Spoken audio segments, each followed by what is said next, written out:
Hello, hi everyone. Um, it's a real privilege to share with you today. I recognize a few faces on this call, so hi. Um, I realize, however, some of you don't know me. Yeah, my name is Dale. I'm from England. I want to just show you a quick picture of my family, so you have an idea that I'm not some strange weirdo. I have a wife and children. I'm just going to try and show you. Oh, there we go. This is my family here.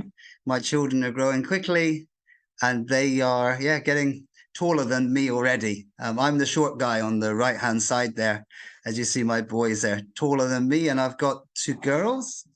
So they all have Russian names, our children. We've got Stepan, Danila, and we've got Yulia, and we've got Paulina. So that's my family there. So just so you know, yeah, that's my gang. Um, I wanted to first say a big thank you to the translator today. My wife, Galina, was translating in Russia for 4 years, and it's a difficult job for her to try and keep up with this crazy English man and his strange stories. So yeah, thank you to the translator today. So yeah, the title today is Finding Passion to Witness. I'm going to talk about some of my experiences witnessing and my realizations leading witnessing programs. I was involved a lot with SDF, the second gen witnessing programs, and witnessing in Eastern Russia. Um, but this is not just a lecture for you to listen. Yeah. I know you might obediently not say anything, but I hope that this talk will inspire some questions, or maybe you won't agree with what I say, and that's absolutely fine. You don't have to agree with what I think. This is just my experience. And I'm sure that you've got a different experience too. So that's absolutely fine. Yeah. So, what's the starting point of witnessing? For me, is the rule of attraction. Yeah, the rule of attraction. That's the essence of witnessing, right? Not some strategies or formulas. Yeah. Um, when I was standing at various universities in Moscow, I found that different kind of people would walk out of the universities, right? If I was standing at the mathematical university, mathematicians would walk out. And I would approach them, of course, with my translator wife, which was important because they didn't all speak English. And I didn't have a common base because I'm rubbish at maths. I don't understand mathematics. I'm not really logical person. I'm a more of a sort of heart and emotional person. So we need to find people um, who kind of look like us, right? Who are attracted to us, uh, who want to look like us. Yeah. Um, so finding a common base, that's so important. Yeah. Like I say, with mathematicians, oh my gosh, there was no hope. Yeah. Or the philosopher university. We went to the philosopher university and they were very intelligent people. They lost me. But when we came to the pedagogical university, teaching university, ooh, I could start to talk to people because they were more emotional. They was more a bit like me, right? So that's one of the points. We need to find people who we can really have common base with. For example, now I'm a businessman, I'm an entrepreneur. So if anybody's interested in business, boom, I've got naturally desire to talk to them, and naturally I can give and take, and energy starts to flow. Yeah. So I guess for me anyway, witnessing isn't just some kind of hallelujah, God is gonna work, right? But finding people who have a common base with us. Yeah. I know, like SDF, for example, when they were witnessing here in Manchester, they would bring back young people like themselves. Yeah, because that's who they could give and take with. It was like inevitable that when you go out, you look for people like you, right? So they would do the same. They would look for people who were interested in things like them, even in the clothes they wore and so on. Of course, we're always told not to have concepts and approach everybody. But naturally, you know, the law of attraction attracts people who are similar. So, like I say, SDF, they brought back people their age, naturally, because they were going through the same things in life.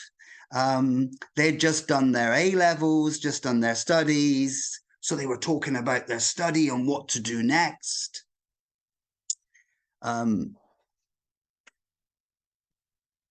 So that point is that witnessing, for me anyhow, it's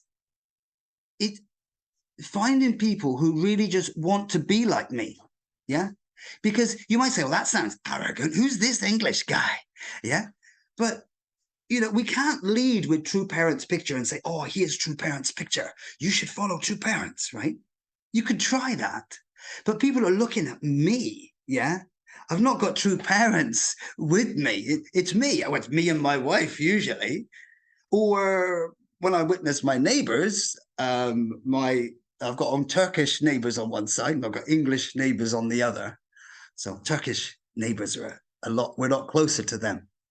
And when we're witnessing, we're together as a family, right? I can't hide behind, you know, the movement or True Parents because they can see my kids, right? They can see my wife. They see if there's a contradiction there or not. I can't hide that one, I'm afraid.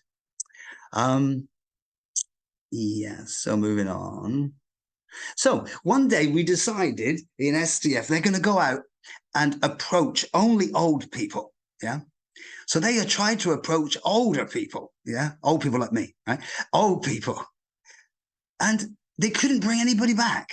Yeah. So they had some deep conversations. They said it was, you know, they met lots of people, but they couldn't inspire them. They couldn't move them to come back to the center. And that's the law of attraction, right? Because we're all in different stages of life.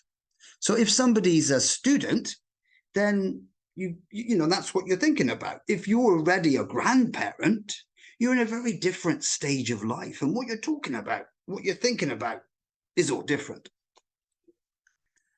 So I'm hoping at the end of this, we might have some questions today that you would feel to ask something. So our secret weapon, I think we've got a secret weapon. And you might say, I know, it's True Parents, right? And yeah, of course, you're right.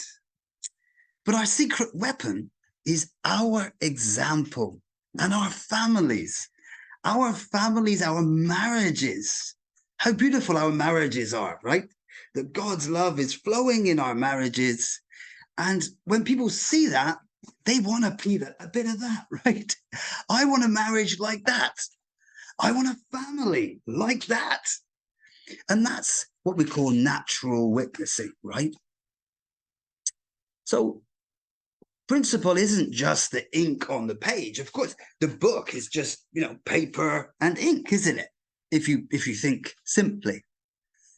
But more principle is not so valuable unless we are living it. Yeah. You know, principle in action. Yeah. Principle in action. That's what can move people's hearts. That's what can change people's lives. Not just lots of words and big words about world peace. Sounds good, right? The problem for us, you know, in the old days when we're witnessing, even like in Russia, you know, when I was in Russia, it's probably 20 years ago or 15 years ago. In those days, you could say, oh, I'm from England. People are amazed. Oh my gosh, well, that's interesting. Well, those days are gone now. Yeah. The days of just being able to wow people with being international or wow them with some philosophy or some amazing new book or some new philosophy. People listen, you know, online to all kinds of stuff. There's all kinds of philosophies there, hundreds, thousands, maybe millions of different teachings and ideas. There's loads of stuff there, right? So the thing that's only different is how we actually live. Because that's what's different, is what we're missing. I think what we've got to offer is our amazing families. What we've got to offer is our amazing, amazing marriages, right? And the beautiful love that flows and the culture that we have. That's what we're really offering. So if when we're witnessing, it remains only at the center, then there's a problem there, because we're missing our trump card. Our trump card, bring them home, let people eat with us. I'll go back to my Turkish neighbors. When they come over and they join us, they're blown away by, like, our children, what they're thinking about in comparison with their kids. Yeah, what our children are doing and the relationship we have. That's what inspires them. I'm not leading with the book and saying, oh, you've got to read this book, The Divine Principle. Of course, the book is so important. And later on, The Divine Principle is the root of our faith, isn't it? We've got to have, yeah, true parents in the picture. If true parents are out the picture, it doesn't make sense. But for me, anyhow, you might disagree, but people are looking at me, you know, with all my spots and my, you know, weird face. They're looking at me, right? So I have to embody that. I can't just hide behind the book.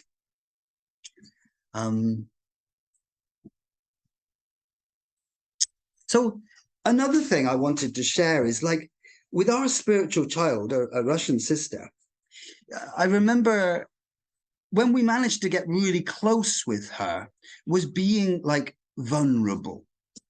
I shared deeply about my own story, about my own parents' divorce, and how my own family was broken. Little did I know there was a huge common base, right? This sister, her parents had divorced, their family was broken, and suddenly there was this huge trust. It was something that was very heavy, hard for me to share.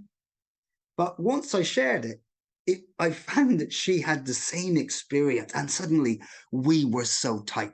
There was trust. There was like a intimacy or closeness there.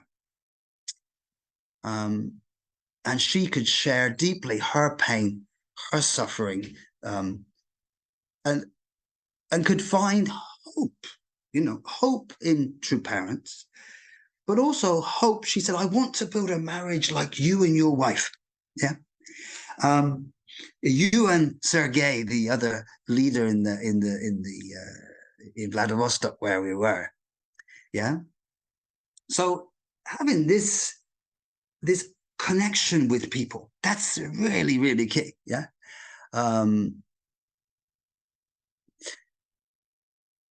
These are just a few little points. I don't know if they're going to help you, but talking about what people want to talk about. So many times we talk about what we want to talk about. I'm going to talk to you about world peace. Yeah. I'm going to talk to you about ideal family. Yeah. But, you know, when we allow people to share what they want to talk about, and then we just share, like, the principal perspective on that, not correct people or teach people or God forbid, judge people, because we're not better than anybody, are we? We need to be a listener, not a teacher. In the world, there's millions of amazing speakers, but there's not that many great listeners. Yeah, I learned that from my wife. Yeah, she's a great listener, so she's a truly great wife.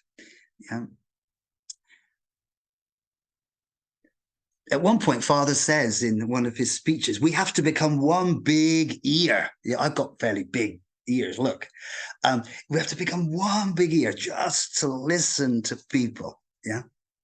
sometimes in witnessing, we're so eager to share about the formulas of peace, the formulas of world happiness, and the formulas of, realms of heart, and all these things, and trying to wow people with different big ideas, right? But at the end of the day, what's important is what I'm doing. Yeah. What kind of culture I have in my company, right? My employees, how do they feel? And what are my neighbors? What kind of neighbor am I? This is the point. So moving on. So to the title of this lecture, no, talk, no, chat, no, sharing. Let's call it a sharing, yeah? Gratitude is the secret. Like, when I feel joy, I want to share that joy with other people, yeah? It's a natural thing. It's not something that I need to force myself to say. I naturally want to share to my neighbor, I want you to have a family like me. I want you to share my joy, my happiness. Yeah. I want to solve your issues. I want to help with you. I want to give you the secret to unlock your difficulties. Right. So joy. Yeah. In America, I was in America 10 years actually. In America, newborn Christians, right? They're very, very high spirit, and they would approach me and they would say, "Are you reborn? Do you know Jesus is your personal savior?" And I was like, wow, like these people, they really feel the joy and the happiness and the love of God. And they're desperate to share with anybody they meet, whether that's in McDonald's or whether that's on the street, whether that's their neighbor. They just want to share with everybody. So for me, wanting to reach out to my neighbor, wanting to reach out to other second gen or other families or on the street or anybody, it's because of the joy I have in my heart, right? I feel saved. I truly feel saved. Yeah. I feel because I met true parents and because we received the blessing, my life would have been hell. Yeah. And I've been saved. So naturally, I want to save neighbors. I want to save other people. Yeah. That comes out as a natural extension of that. If I don't feel that, I can't fake that. Yeah. It's got to come from deep inside, right?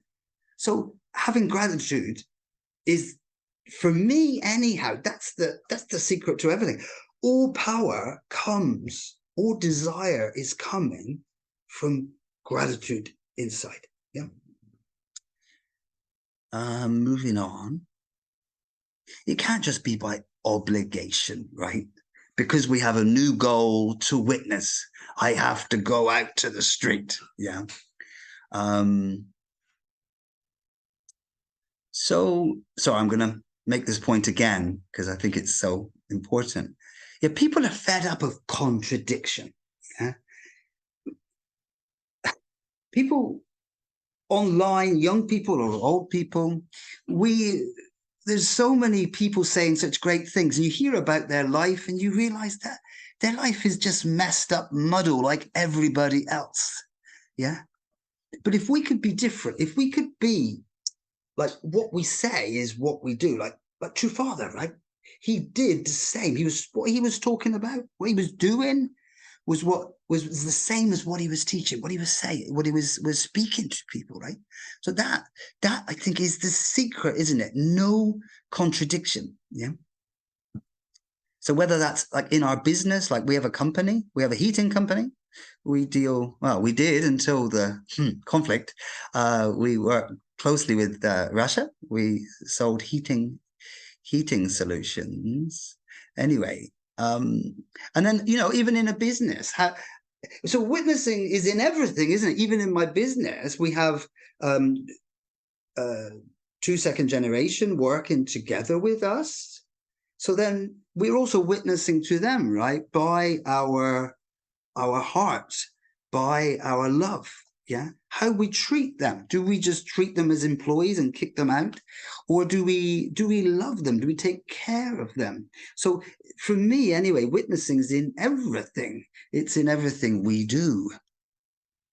We need to be essentially a little true parents, right? One time it was expressed like this: so we need to become a little true parents. One of the true children was explained in this way, and I've always stuck with me this point.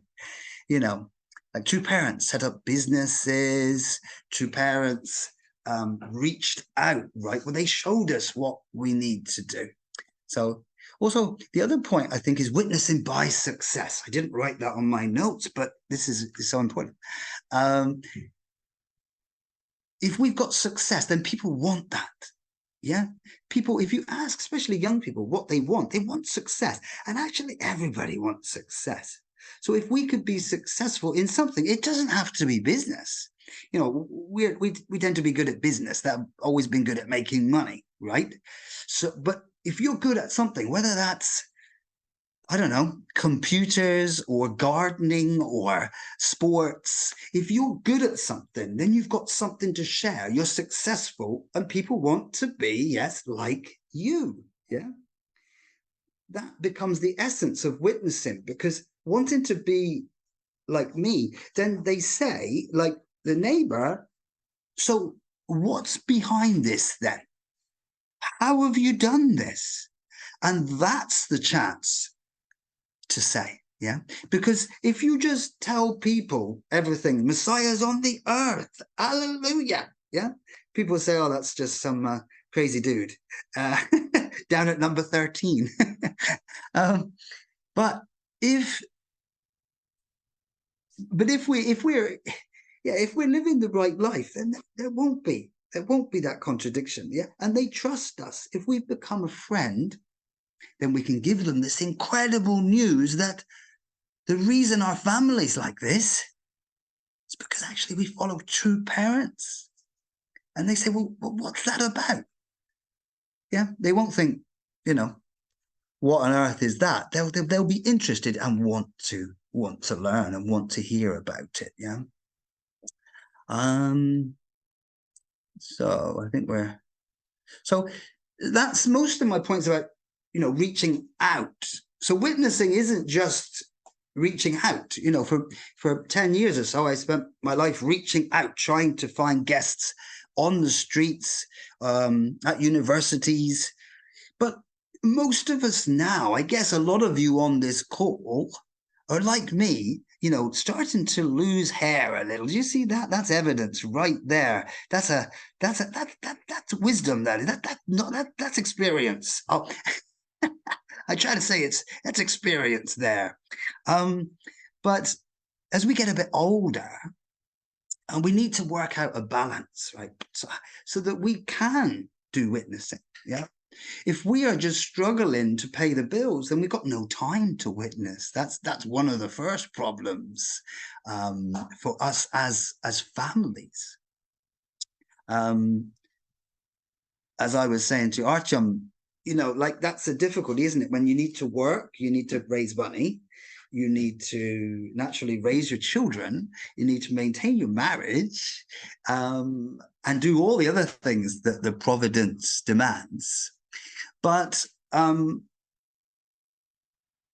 got questions coming up on the screen, but sorry, I'm going to deal with them at the end if it's okay. So my apologies. I'm getting lots of questions coming up, but I can't deal with them just as we go. My apologies. And it's a little bit. Where was I? Oh gosh, I've lost myself. So. Anyway, we need not only to reach out to other people outside our movement, but you know what I feel? There are hundreds of people so close to me who are screaming out to be witnessed to. They are my own children, my wife, my neighbors, and other second generation. They are so close to me, and yet some of them are dying, right? Some of them need support, need help. So it would be weird if I just go out looking for new people on the street while all around me people are dying. That would be weird, right? So anyway, I want to talk a bit more about inreach, witnessing to other families, witnessing to our own kids, because this is connected, right? When people look at you, me, right? You or me, they can't only see us, they see our children. If our children are like, you know, addicts or just strange people, then that reflects on me, right? What kind of children I am raising is inevitably going to affect the way that somebody values me or see, or because that's the result of my efforts, right? The fruit of me is my kids. So we need to also inreach, go into the streets looking for new people. Of course, True Mother is asking us to go out and look for new children of God, of course, as real, like full-time members, as we always used to call them. But still, it would be a contradiction if I go to the street out at the local university every day and I forget my sons and I forget my daughters, and I don't go and spend time to listen to them, to be interested in their day and their life. So we need to have a holistic approach. That's my take on it anyway. Yeah, the witnessing isn't something that we do for a few hours a week. It's something we're doing all the time. Yeah, my lifestyle is affecting my children, my neighbors. It's in everything, in my work, my employees, and so on. So we can't go back to witnessing in the center. Sorry, those were the great days, right? We can't go back to the MFT van. We can't go back to the witnessing center because things are moving forward. Of course, there may be actionizing teams and there may be Korean and Japanese missionaries and some of that, old witnessing, not bad. It's great. It's great. It's truly great. Yeah. But for most of us, as essentially home members, right? We need to find a way that we can do that. Yeah.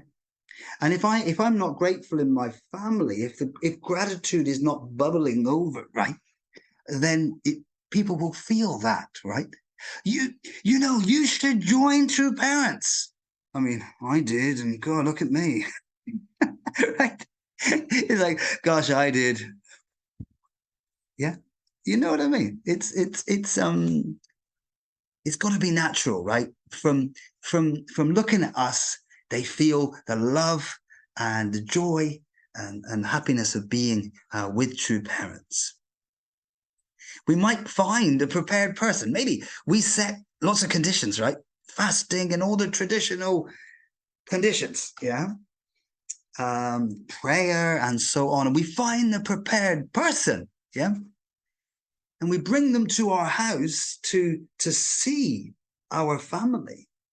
But then they're disappointed because, well, yeah.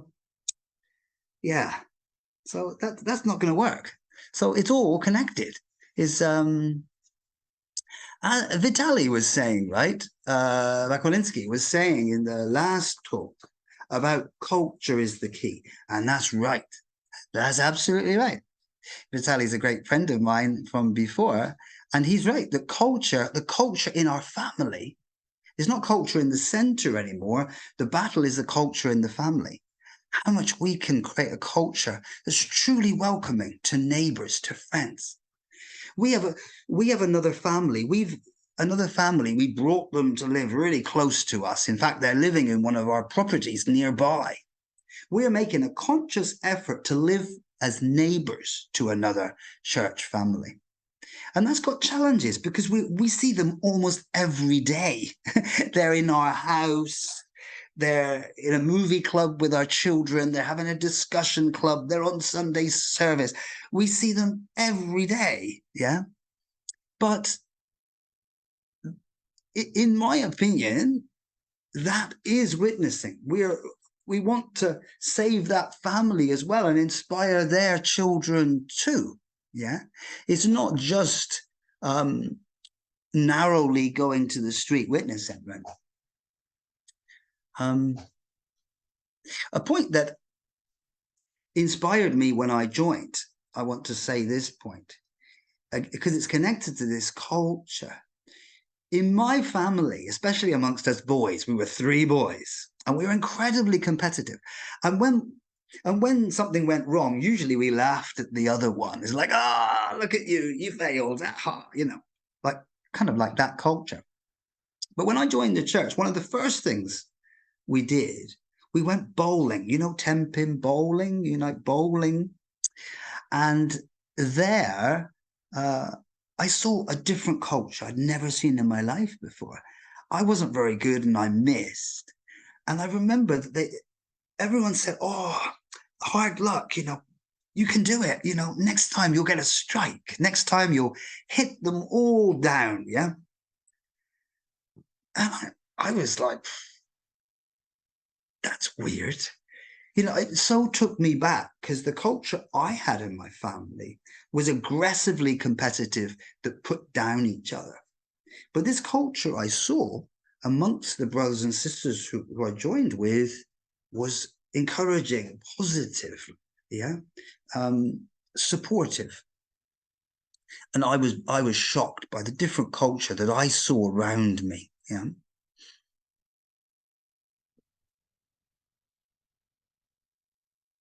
So what kind of condition is the best condition? You know, a lot of people in SDF will always ask me this, second generation. It's probably the most common question. If I'm going to find a spiritual child, what can I do? What kind of condition? Well, as blessed families anyway, the best condition we can make is fulfilling the 3 great blessings. Being a mature person, building a marriage, and building a family, having children, and then having a relationship with the world around me, right? Dominion, having dominion, maybe entering into business or entering in society, you know, working with the world out there. Yeah. If we're doing those things, then naturally we become, I believe, inspiring to others, because that's what most people can't do. Yeah. Just making lots of money, that's, you know, that's nothing special. A lot of people are rich, a lot of people have money. But what we've got is incredible families, an incredible love, and amazing atmosphere in our homes. Something very special to give to others. We are offering a solution also to broken families. So people want to have solid marriages, solid families, husbands they can depend on, wives that can be a rock, parents that can be a rock that children can hold on to. Yeah. So be encouraged, be hopeful. What we are offering is something that everybody wants. We just have to find a way to get it out there to people. All the people you talk to, they want a happy marriage. They want a happy family. Yeah. They want to be successful. It's universal. It's not something that just unificationists want. Everybody wants it. So what we're offering is something that everybody wants. How are we doing by time here? I'm not watching my time. So another thing, this is more in reach about family, as I have a chance to share. A common mistake is thinking that, why do we need to witness our children? They're in our family. They were born in my family. Of course, they're members. Of course, they're in the church. They were born in the family. Just because our children were born into our families doesn't mean that they're members. It doesn't mean that they have faith in true parents. They love us because they're in our families. So second generation, they really need witnessing too, right? We need to reach out to second gen and share with them and support them. So many times I can see that young people need support. They need that help. And yet, first gen, we're going to the street, we're going witnessing, we're doing all these important programs following the providence, yeah? And our children, second gen, they're like, oh, my parents are only focused on the providence, I guess. So we can't let our children be lost, right? This is mother's deepest concern, that we're losing our children. Like, how tragic is that? That's a contradiction right there. Living with contradiction. That's a contradiction if we're losing our kids. We must be saving each other, right? And reaching out. That's what's special, right? That's what's special about us. And the ability we have to raise children, the spirit of raising children really as God's children, not as just an institution. In my children, they've all gone through a Catholic school, yeah? So they're growing up as Catholic kids, and they raise them as an institution, as Catholics, yeah?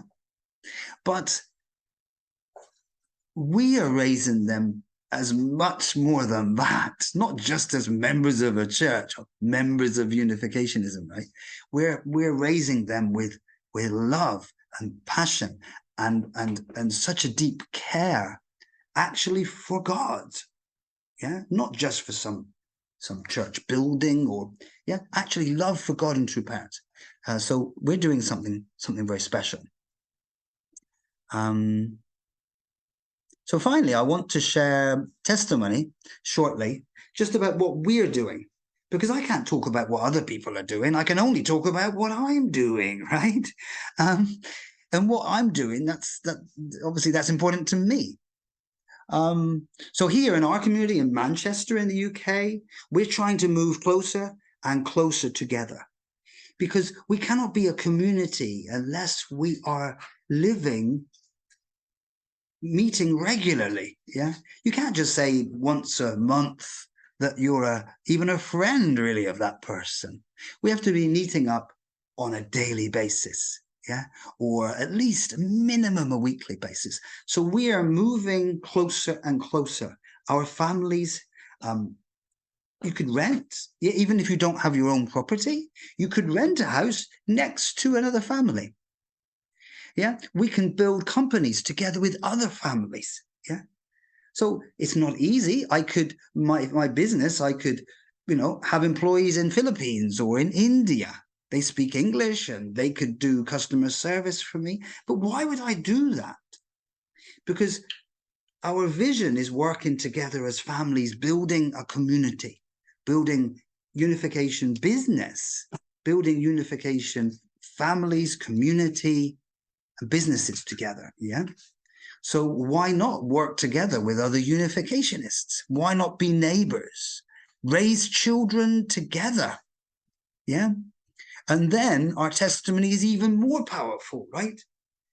That when people come and they see other families' children and other families too, and we're all sharing this amazing culture, that's even more inspiring, right? To other people to join. We tried living 15 minutes away and still it was too far. But 150 meters, then it's just a short walk, right? We can walk into each other's homes. We can visit each other as true brothers and sisters.